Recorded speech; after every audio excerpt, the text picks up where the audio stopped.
Scrisoare săptămânală de informare, 14-21 martie 2024. Shalom din Valea Israel. Am avut o săptămână minunată, plină de interviuri. În primul rând, am avut ocazia să fiu alături de Tony Perkins în emisiunea sa Washington Watch, de veche la Washington. Am avut o discuție minunată despre ceea ce se întâmplă astăzi în Israel și despre cum se încadrează asta în planul lui Dumnezeu pentru poporul său ales. Dacă nu ați văzut emisiunea, o puteți urmări pe canalul Behold Israel românesc. Aveți link și în scrisoarea în format tipăribil din linkul din descrierea acestui video. Imediat după aceea am stat de vorbă cu Chris Mitchell, care este un reporter deosebit de la CBN. Luni am stat de vorbă cu Dr. Einat Wilf, care este o susținătoare foarte puternică a Israelului în domeniul politic și academic. În timp ce ploaia din Ierusalim se auzea pe fundal, am discutat despre dragostea noastră pentru națiunea noastră, dar am făcut-o din puncte de vedere diferite, atât politic cât și spiritual vorbind. Deși este o mare gânditoare, Dr. Wilf nu are loc pentru Dumnezeu în filozofia sa. Ea vede sionismul ca pe o mișcare seculară, lucru cu care eu nu sunt deloc de acord.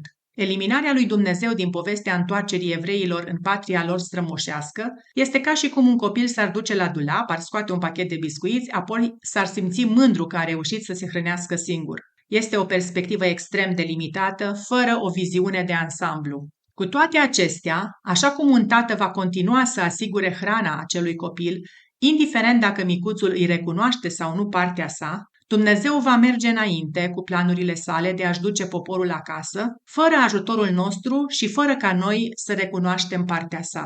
De aceea, Biblia spune că mai întâi îi va aduce înapoi, iar apoi își va revărsa Duhul Său asupra lor. Aștept cu nerăbdare lansarea acestui material video, pentru că adesea creștinii se pot afla într-o încăpere cu ecou, uitând că cea mai mare parte a lumii are o fundație foarte diferită de la care își construiește viziunea asupra lumii. Acest interviu va fi foarte revelator. În cele din urmă, aseară am avut parte de o experiență opusă celei de luni, când m-am văzut prin video cu un om care are o înțelegere solidă a Scripturii. Dragul meu prieten, pastorul Barry Stegner, m-a invitat să fiu alături de el în emisiunea sa săptămânală The Line-Up, Alinierea. Când Barry și cu mine suntem împreună, este întotdeauna un moment bun de analiză a evenimentelor actuale și de filtrare a acestora prin prisma Scripturii. Seara trecută nu a făcut excepție. Dacă aveți timp să vedeți materialul video, când va fi lansat în această seară, în limba engleză, vă încurajez să o faceți. Din păcate, cei din gruparea Hamas nu s-au bucurat de o săptămână la fel de bună ca și a mea. De fapt, a lor a început foarte prost. 80.000 de musulmani au călătorit la moscheea Al-Aqsa de pe muntele templului din Ierusalim. Ei se aflau acolo pentru prima rugăciune de vineri a Ramadanului. Credincioșii au venit, s-au rugat, apoi au plecat acasă. Gruparea Hamas a fost distrusă. Ei sperau cu disperare să izbucnească revolte, proteste sau un fel de violență, orice lucru pe care ei l-ar putea indica pentru a demonstra cum hainii israelieni sunt hotărâți să împiedice pe musulmani să se închine la moscheea lor sfântă. În schimb, totul a decurs fără probleme. Îmi pare rău, Hamas, poate veți avea mai mult noroc la următorul Ramadan. Orientul Mijlociu. În timp ce sumarizez câteva evenimente cheie din ultima săptămână, vă rog să vă uitați și să vă abonați la canalul meu de Telegram dacă nu ați făcut-o deja, deoarece aceasta este platforma pe care o folosesc pentru a oferi zilnic actualizări în timp real cu privire la Israel, la regiune și la evenimentele care se întâmplă zilnic în întreaga lume. Canalul de Telegram este în limba engleză. Hezbollah, Hamas și alte miliții.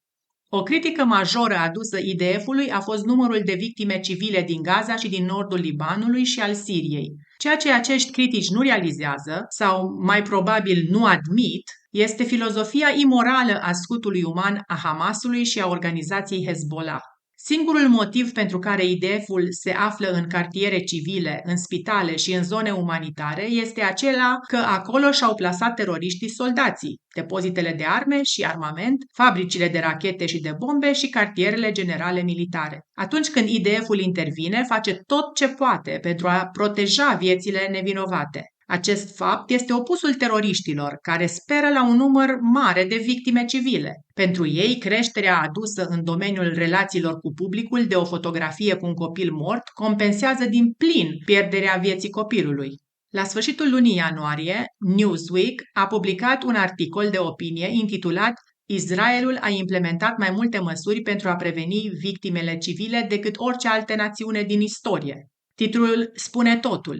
Și nu este vorba doar de un discurs tendențios al unui simpatizant israelian. Autorul său este John Spencer, conducător al Catedrei de Studii privind războiul urban la Modern War Institute, Institutul Războiului Modern, de la West Point, și co-director al proiectului Războiul Urban de la acest institut. În articolul său, Spencer a scris, citez, să fie clar, sunt indignat de victimele civile din Gaza, dar este crucial să direcționăm această indignare către ținta potrivită, iar această țintă este Hamas. Închei citatul. Atât Hamasul cât și Hezbollahul știu că nu au arme convenționale care să poată învinge armata israeliană, așa că vor recurge la singura armă suficient de puternică pentru a le duce victoria: opinia publică.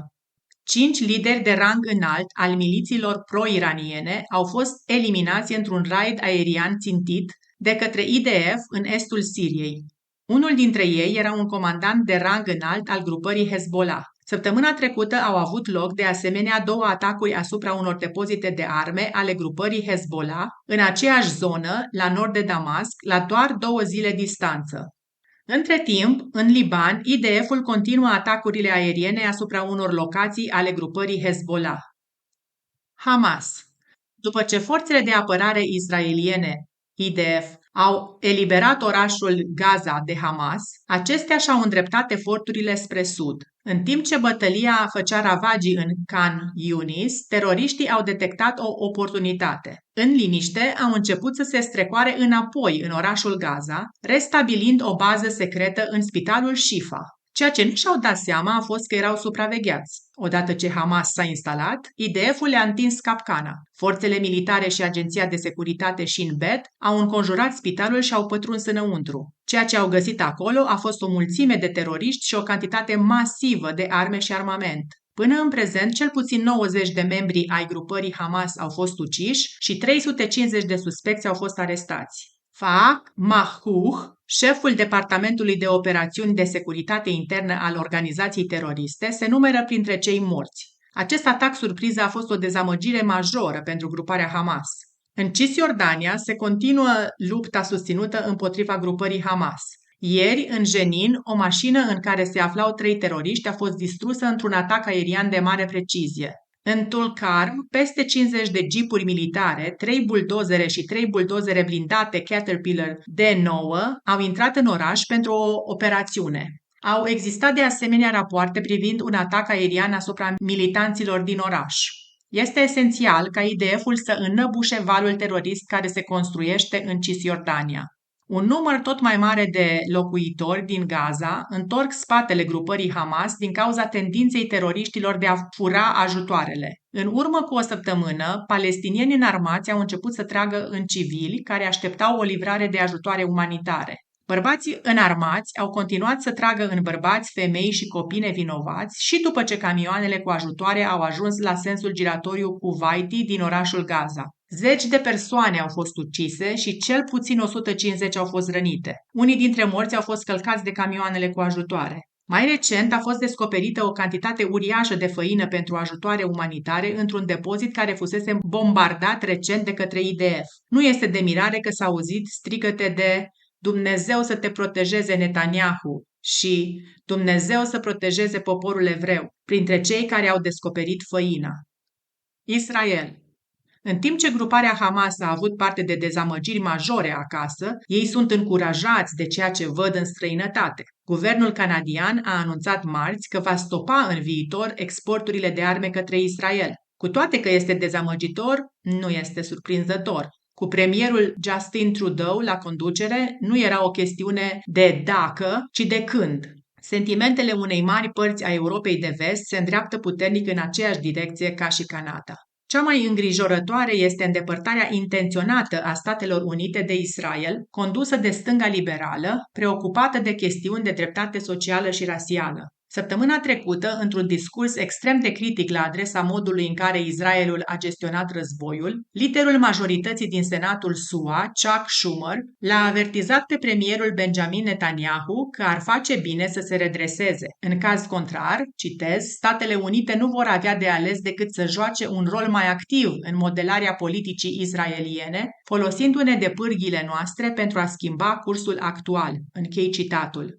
De asemenea, el a inclus în discursul său un apel pentru alegeri anticipate în Israel. Acest lucru l-a determinat pe Netanyahu să îi reamintească senatorului că alegerile israeliene sunt de competența poporului israelian, adăugând, citez, nu suntem o republică bananieră, închei citatul. Dar nu doar Schumer încearcă să introducă Statele Unite în procesul decizional de importanță critică al Israelului. Atât președintele Joe Biden, cât și consilierul pe probleme de securitate națională Jake Sullivan au spus clar că intrarea IDF-ului în Rafah ar fi o mare greșeală. Biden a mers până acolo încât a numit-o o linie roșie, înainte de a da înapoi și de a spune, deci nu există o linie roșie.